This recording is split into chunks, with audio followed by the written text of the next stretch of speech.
uthi usangena ke ngokuzidala eMthatha usuka apha eCape Town usafika ekuseni usasipida ngevovo laseCape Town olifumene eBellville lishushu bhe.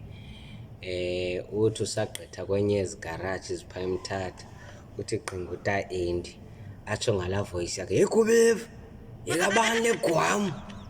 Owu vele uyiqonde Thixo ishobile. And noba uyayazi uba katsho kuwe, uba uyayazi uba igwam lo uyinxibileyo awusoze ungabi nasazela tu, uzovele uyiqonde uba Thixo ishobile libhaqe uba lelaseBellville.